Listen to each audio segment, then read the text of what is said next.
నీకో దండం తల్లి, నువ్వు వద్దు, నువ్వు పోసే పాలు వద్దు. అలా అనొద్దు పిన్ని, ఇంకెప్పుడు ఇలా జరగకుండా చూసుకుంటాను. ఏం అవసరం లేదు. రేణుకా, లక్ష్మి, విజయ, అందరు రండే. ఏమైందక్కా? ఏమైంది? పిన్ని వద్దు పిన్ని, నేను వీళ్ళతో మాట్లాడి పాలని వెనక్కి తీసుకుంటాను. రేపటి నుంచి మళ్ళీ తప్పు జరగదు పిన్ని. ఏమైంది పిన్ని? ఇప్పుడు జ్యోతి పోసిన పాలల్లో బలిపడి చచ్చింది. అందరా పాలు పారబోయండి.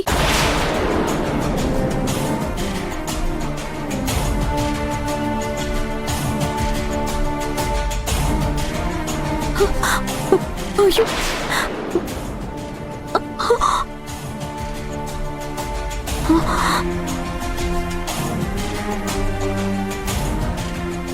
నేనైతే ఈ రోజు నుంచి జ్యోతి దగ్గర పాలు పోయించుకోను. మీ కర్మ మీ ఇష్టం. మేం మాత్రం ఎలా పోయించుకుంటాం? మాకు ప్రాణాల మీద తీపి లేదా? ఇంకా నయం, పిల్లలు తాగలేదు కాబట్టి సరిపోయింది. తాగుంటే ఎంత ఘోరం జరిగేది. ఎందుకక్క అలా అంటున్నారు? ఎన్నో ఏళ్ల నుంచి మేము పాలు పోస్తున్నాం. ఎప్పుడైనా ఇలా అయిందా? ఇక ముందు కూడా ఇలా జరగదు. నన్ను నమ్మండి. ఈసారికి నా తప్పు క్షమించండి. మిమ్మల్ని నమ్మాం కాబట్టే ఇన్నాళ్ళు గుడ్డిగా పాలు పోయించుకున్నాం. ఇక నీ సేవలు చాలమ్మా. అలా అనకండి పిన్ని, మీకు దండం పెడతాను. దయచేసి నన్ను అర్థం చేసుకోండి. నీ మీద జాలి చూపించి మేం మా ప్రాణాలు పోగొట్టుకోలేం కదా. పదండి పదండి.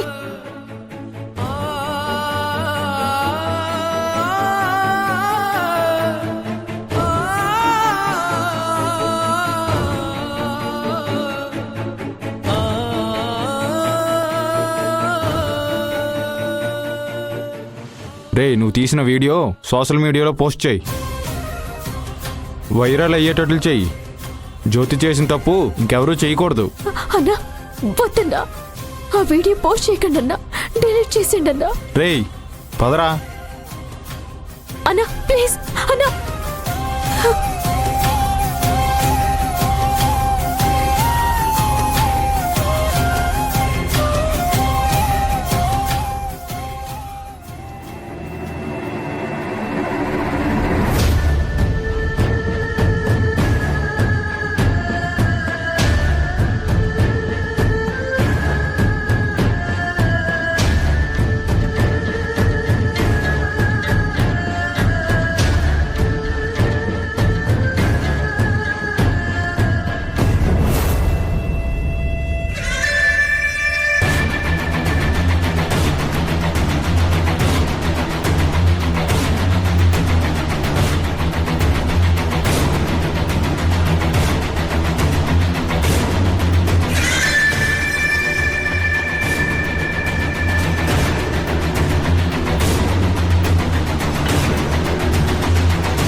కన్నీళ్లు పెట్టుకుంటున్నావా జ్యోతి? నీకు 2 లీటర్లు పోతేనే ఇంత బాధగా ఉంటే, రాజీవ్ నా ప్రాణం. నీ వల్ల నా జీవితమే నాకు దూరం అయింది. నేనెంత బాధపడుంటాను.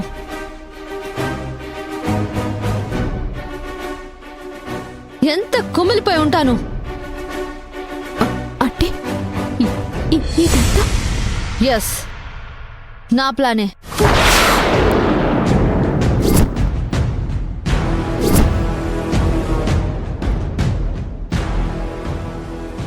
నువ్వు సంతోషంగా ఉండకూడదు జ్యోతి. జీవితాంతం చావలేక బతకాలి. నాకు పెట్టిన క్షోభకి నువ్వు నరకం అనుభవించాలి. ప్రస్తుతానికి నీ పరువే పోయింది. రేపటి నుంచి నీ జీవితమే పోతుంది.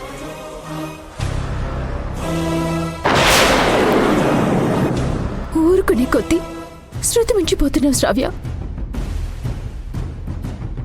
ఇప్పుడు ఈ ఆదాయం ఆగిపోతే మా ఇల్లు గడిచేదిలా? నీకు కోపం ఉంటే నా మీద కక్ష తీర్చుకోవాలి, అంతేకాని ఇంట్లో వాళ్ళ మీద ఎంత ద్వేషం చూపించకూడదు. నీ వల్ల మా వాళ్ళు ఎందుకు నష్టపోవాలి? నువ్వు నాకు చేసిన నష్టం కంటే ఇదేం పెద్ద నష్టం కాదు. అనుభవించు. నీకు పేరెంట్స్ అయినందుకు వాళ్ళు కూడా అనుభవించాల్సిందే.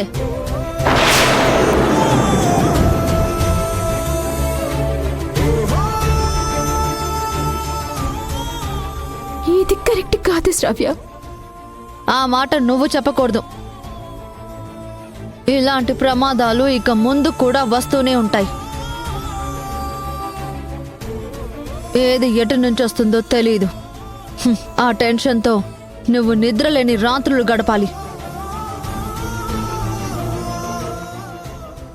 Mind it.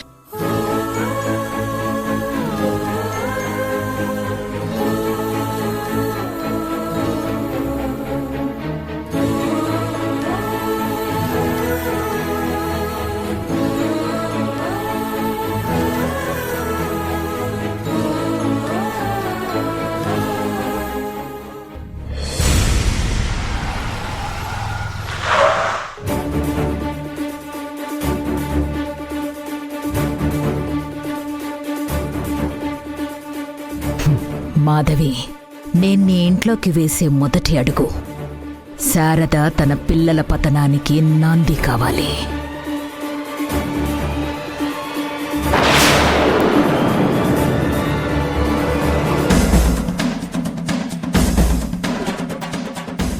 Excuse me.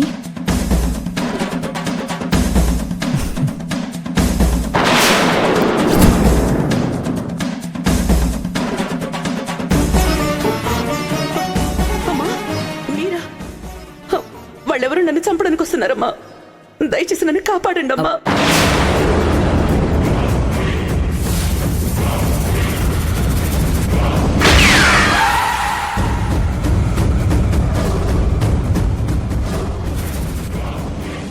నా శత్రువుని కాపాడిన మనిషి